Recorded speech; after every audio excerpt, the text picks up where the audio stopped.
My husband's parents left me when I couldn't give them grandkids. 3 years later, they were shocked to see me with a baby girl. Well, let me tell you about something that's been eating at me lately. My folks, they went and talked my husband, Scott, into thinking he could do better than me. See, I couldn't give them any grandkids, and that was enough for them to just up and walk out of my life. That was 3 years back. Now, imagine their jaws hitting the floor when they saw me the other day, pushing a stroller with my little girl in it. I'm 30 years old now, and Scott, he's 33. We ran into each other, me, my parents, and him, just out of the blue, and I ain't got a clue how to even process it. Here's the deal for some background. I haven't talked to my parents in close to 3 years. Same goes for Scott. We split up, got divorced, 3 years ago, and I've been doing everything I can to keep them all out of my sight since then. Back when they were still around, they tore me down so bad, messed with my head and my heart, that there were days I didn't even think I deserved to be alive. After the divorce, I packed up and moved out to the suburbs, figuring I'd start over fresh, leave all that junk behind me. Seeing them again, though, it hit me like a freight train. I ended up saying some stuff to them right there on the spot, and now I'm wondering if I should have just kept my mouth shut. Growing up, my parents always made it clear they wanted a boy. They didn't treat me awful or nothing, but I could tell plain as day they'd have been happier if I'd been born a son. My mom even said it out loud a few times, no kidding. I tried hard to be what they wanted, to act like the son they never got, but I couldn't pull it off. Once I finished college and got my own place, I still reached out to them. They were my family, you know? The only family I had. I wasn't tight with my grandparents, and I didn't have any aunts or uncles to lean on. So, even when they acted like they didn't care, I kept trying to hold on to that connection. I figured they were all I had, and I just had to deal with it. Then, when I was about 23, I met Scott. We hit it off at a concert, sparks flying right away. After 6 months of dating, I brought him home to meet my folks. That's when they started acting different, calling me more, asking about me and Scott, showing some real interest in my life for once. I noticed it, sure, but it felt good, so I didn't dig too deep. The more time I spent with Scott, the closer my parents got to me. Before long, it was like we were one big, happy crew. I was over the moon about it, finally getting the family I'd always wanted, so I didn't stop to think if something was off, though I probably should have. We dated for over 2 years, got engaged, and then tied the knot after 3 years together. For a while, married life was great. I was loving being a newlywed. But about 6 months in, my parents started dropping hints about wanting a grandkid. I was only 26, and I wasn't ready to jump into that yet. I wanted to wait a couple years before we started trying, but they kept pushing. So, I talked it over with Scott, and he was all in, excited to start a family. With him so gung-ho about it, we decided to give it a shot not long after the wedding. We tried for months, but nothing happened. After a while, we got worried something was wrong, so we went and got checked out. Turns out, I can't have kids, I'm infertile. It knocked the wind out of both of us, but my parents? They took it harder than anybody. They didn't even try to hide how let down they were. The day we told them, my dad just walked out of the room, no comforting, no nothing. After finding out I couldn't have kids, me and Scott figured we'd take a breather from trying. We sat down and hashed it out, talked about maybe doing something like in vitro fertilization down the road. But that stuff costs a fortune, and there's no promise it'd even work the first time. So, we decided to hold off on starting a family until we could stack up some cash to cover a few rounds of it. We were okay with that plan, even if it stung a little. My parents, though? They weren't having it. They quit coming around, stopped picking up the phone, and I tried to tell them it wasn't my fault I couldn't give them a grandkid, but they wouldn't listen to a word I said. A few weeks went by, and I was fed up with how they were acting. I got so mad I called them up one day and let them have it. I told them they were being downright mean to me just because I couldn't pop out a baby right then and there. I said it made me wonder if they'd even be decent grandparents if I ever did have a kid. I laid into them about how they'd always treated me rough growing up, all because I wasn't a boy, and how I could see they treated Scott way better than me. For years, I'd let that slide, trying to keep things good between us, but I was done. I told them I didn't want them in my life anymore and to stay away for good. That call was tough. I'd spent my whole life chasing their approval, but I finally saw I'd never get it. I thought maybe they'd feel bad, but nope. They doubled down, said they were fine cutting me off since I was useless as a woman anyway, seeing as I couldn't have kids. They flat out told me they didn't want me around. Hearing that hurt like hell, but at least I knew where I stood. After that, I didn't talk to them no more. We were through. I told Scott what went down on that call, and at first, he was real sweet about it, saying all the right things. But a few days later, I started noticing him acting different, distant, cold even. I tried to brush it off because my head was already a mess, and I didn't want to believe my own husband might ditch me too. I kept acting like everything was normal, but it wasn't long before he turned into somebody I didn't even recognize. He'd barely look at me, and I was pouring everything I had into keeping us together, but it didn't matter. 3 months later, he came home with divorce papers in his hand and told me he was finished with me. I can't say it blindsided me completely, but I still tried talking him out of it. I said we could try for a kid later, figure something out, but he shut me down. Said there were a bunch of reasons he was leaving, didn't want to get into it, just wanted it done quick because it was hard on both of us. That divorce dragged on for 7 months, and I'll tell you, those were the roughest days I've ever had. I was all by myself, falling apart. Then, to top it off, a couple weeks after he said he wanted out and moved his stuff, I heard from some cousins that Scott was shacking up with my parents. I couldn't believe it. I knew asking my folks about it wouldn't do no good, so I called up Scott's parents instead. It was awkward as all get out, but they told me my parents had been talking to Scott behind my back for months.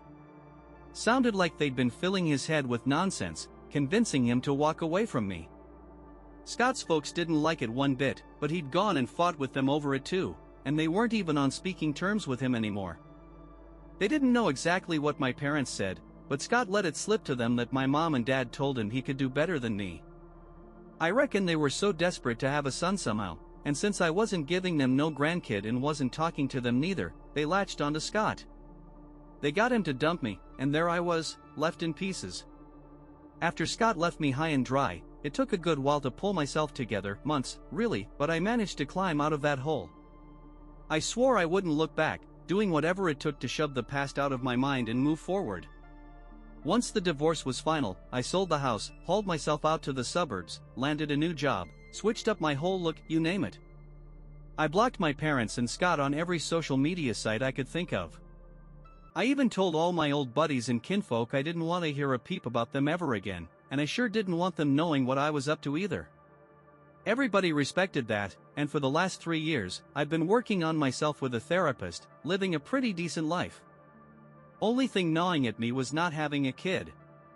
Even without a husband or parents in the picture, I still wanted to be a mom, felt ready for it deep down. Last year, I took the plunge and started in vitro fertilization treatments, using a donor I didn't know.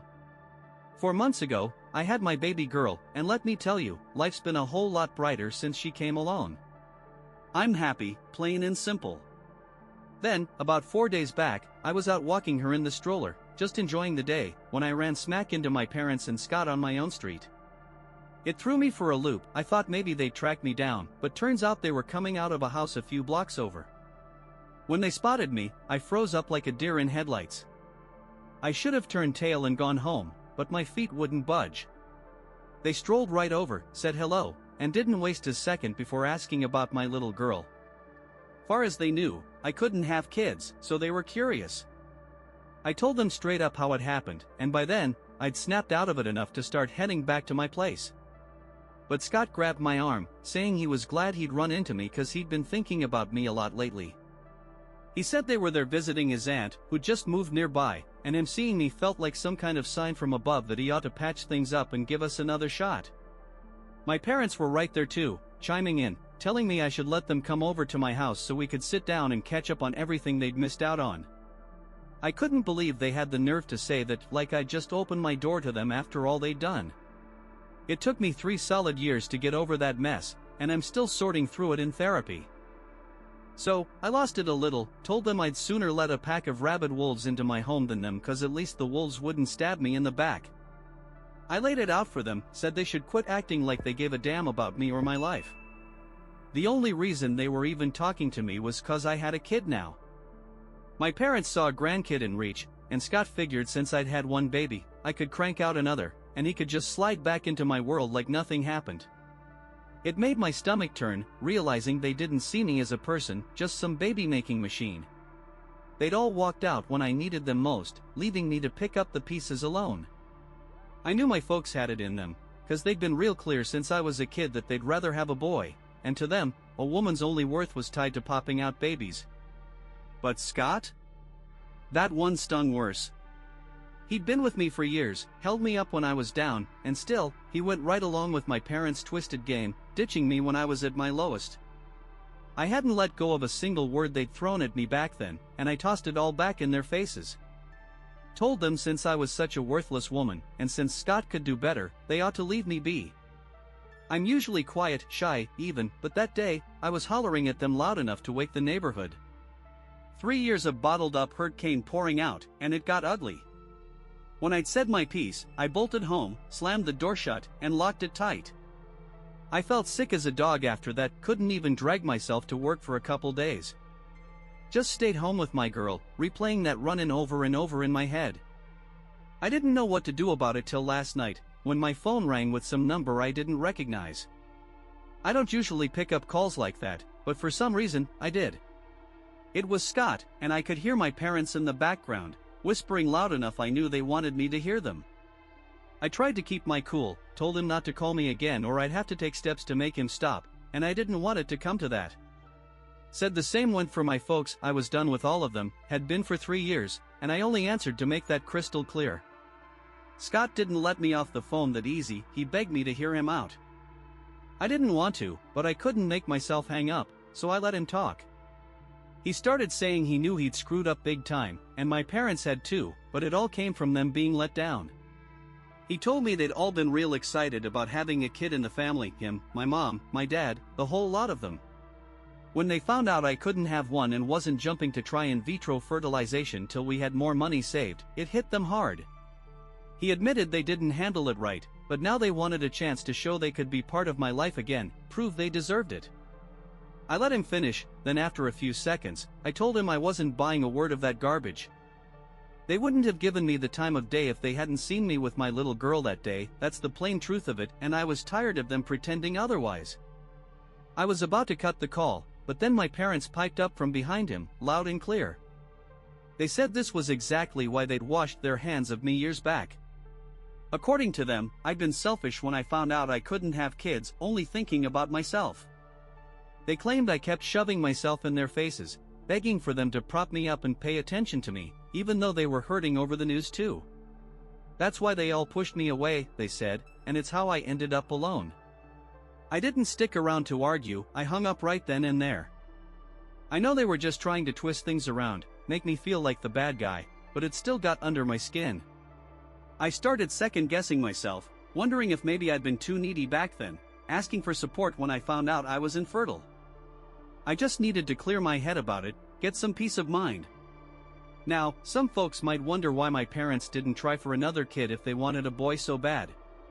Well, here's the scoop. My mom had a rough go of it when she was pregnant with me, lots of problems, and the doctors told her to wait a couple years before trying again. Thing is, she was already in her mid-30s when I came along. Waiting longer would have put her in her late 30s, and that'd make another pregnancy even dicier. I had a tough time getting pregnant myself, found out I couldn't, and my mom struggled to have me too. Difference was, when she was going through it, her mother-in-law gave her grief. With me, it was my own mom who couldn't muster up a shred of care. That's why they never had another kid, they were stuck with me, their daughter. As for Scott and his folks, I don't know all the ins and outs of how they got along. From what I saw, they seemed tight enough. I ain't sure if they've patched things up since their big blowout a while back, I haven't talked to them, and I sure ain't asking Scott. He's an only kid, though, no brothers or sisters to compete with, and when I'd visit his parents, it was clear they loved him to death. Treated him good his whole life. So, I can't figure out why he glommed onto my parents like he did. I get why they took to him, he was the son they never had, but him? I don't know what his deal was. For the past 3 years, I've been focused on forgetting all this mess, not picking it apart. But now that it's come up, I'm itching to call Scott's parents and dig into it, just to satisfy my own curiosity if nothing else. Hope that clears up some questions people might have. Update 1. I went ahead and rang up Scott's folks to figure out why he's been acting so strange. I couldn't wrap my head around why he'd be tagging along with my parents to visit his aunt. It didn't add up. Deep down, I already knew it wasn't my fault they all ditched me when I needed them. They're rotten people, plain and simple, and I could tell they were trying to mess with my head. I just wanted someone to back me up on that, but it's too personal to dump on my friends, so I figured I'd hash it out here. Thanks to everybody who's told me I ain't the one in the wrong, it means a lot. Anyway, calling them after 3 years of silence was weird as heck. Last time we spoke was around the divorce, but they were real nice about hearing from me. After some chit-chat, I cut to the chase and asked why Scott was so buddy-buddy with my parents, and if they'd been talking to him lately. They said they'd made up with Scott a couple months after their last fight and were back in touch with him now, but he'd kept close with my folks too. They told me he wasn't looking to trade them in for mine. He'd been loved plenty as a kid, but my parents had been shady from the start. Even when me and Scott were just dating, they'd pull him aside, invite him over for supper when I wasn't around. Scott used to brag to his folks about it, thinking he'd won them over just by being himself. And he wasn't wrong. They liked him cause he was a guy, and that was enough for them. They'd been hanging out one-on-one without me knowing, and he started seeing them as extra parents, even though he had his own who he still got along with. It's a tangled mess, and on top of that, my parents were throwing money at him, fancy gifts, checks, you name it.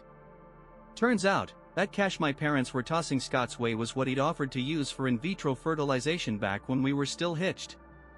I thought he was full of hot air cause we didn't have that kind of money lying around, and I wasn't about to let him do anything sketchy to get it.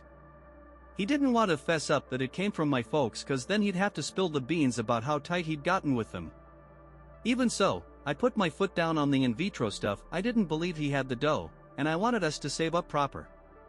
That's the crack my parents wedged into, twisting his head around, telling him he deserved somebody who trust him more. Took a couple months, but they talked him into ditching me. That's how I ended up on my own. Scott's parents said sorry to me about it all, but they explained they couldn't cut him off completely. He's their only boy, and they didn't think it was right what he was doing with my folks, but they weren't gonna disown him over it. I don't hold that against them. They didn't know me nothing, and it was decent of them to lay it all out for me. Now that I've got the full picture, I ain't got no reason to play nice if any of them come sniffing around again. They're a bunch of lowlifes, and I don't need that in my life. Update 2. After stewing on it, I finally went back to work. Took near 2 weeks off after that mess with Scott and my parents. Good thing I've still got plenty of maternity leave days saved up since I didn't use all 6 months at once, and my job's pretty laid back about it. I'd been leaving my little girl home with her nanny, a lady I trust with my life. She's got references out the wazoo, and I know her personal like, she's solid as a rock. So, I'm halfway through my shift when she calls me up, sounding rattled, saying she's taking my daughter to her place cause she ain't sure it's safe at mine with Scott acting up. I told her to go ahead and get out of there, then I dialed the cops while peeling out of the parking lot to head home. She'd already filled me in over the phone. Scott had been out front of my house for a few minutes, hollering for me to come outside. When he figured out I wasn't there, he started kicking at the door, cussing up a storm. My girl was crying, scared out of her wits, and the nanny didn't waste time. She called me so I could get the police rolling, then scooped up my daughter and slipped out the back door. She lives just a couple minutes away, so she hoofed it through the yard gate to her place. That way, while I handled Scott and the law, my baby'd be safe. I've got to hand it to her. She put my kid first, no hesitation, and that's how it ought to be. By the time I pulled up, the cops were already there, and Scott was a mess, drunk as a skunk, and it wasn't even noon yet. Weirdest thing, but there he was, stumbling around. I'd had enough of his nonsense, so I pressed charges right then and there. Wanted him gone, and plus, it'd give me grounds to slap a restraining order on him. He's clearly lost his marbles. The police hauled him off, and not long after, my nanny brought my daughter back home. I gave her the rest of the day off since I was sticking around with my girl. Guess I'll be taking a few more days away from work, but I ain't complaining. Means more time with my favorite person in the world. Update 3. been a couple weeks since I last talked about this. Life got busy with my little one, and I picked up a new project that's kept me hopping. It's been a good kind of crazy. Here's where things stand with my parents and Scott. I got that restraining order against him, no sweat. Had security camera footage from the day he showed up plastered and pitching a fit when he saw I wasn't home, so it was an easy win.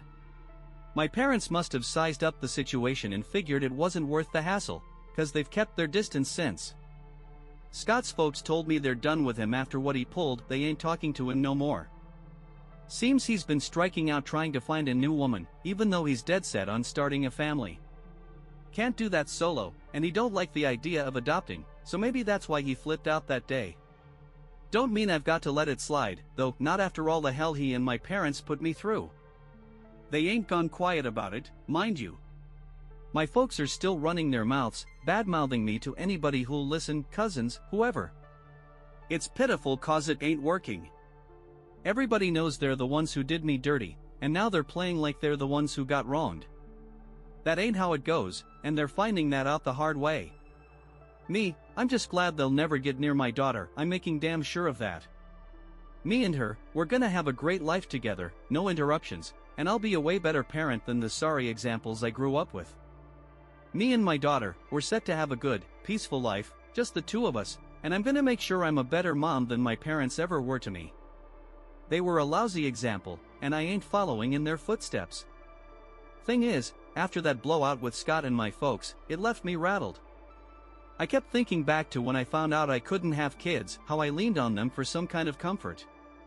They turned it around on me, said I was selfish for wanting that, and it's been gnawing at me.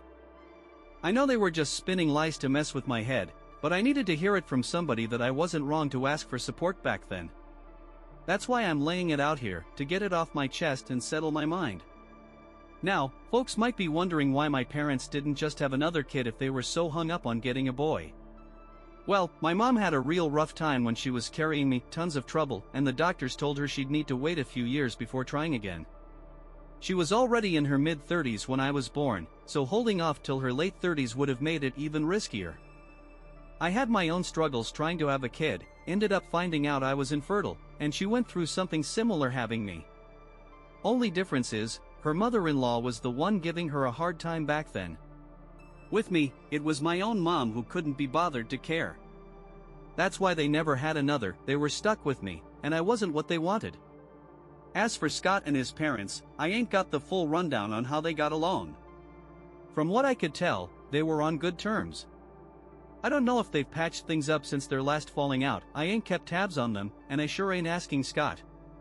He's an only kid, no siblings to butt heads with, and whenever I'd swing by his folks' place, you could see they doted on him. Raised him right, far as I could see. So, I can't figure why he latched onto my parents so hard. I get why they took a shine to him. He was like the son they never had, but what he saw in them, I'll never know. These past 3 years, I've been all about leaving this junk behind, not digging into it. But now it's stirred up again, and I'm half tempted to call Scott's folks just to satisfy my own nosiness. Anyway, that's the deal. Hope it straightens out any confusion.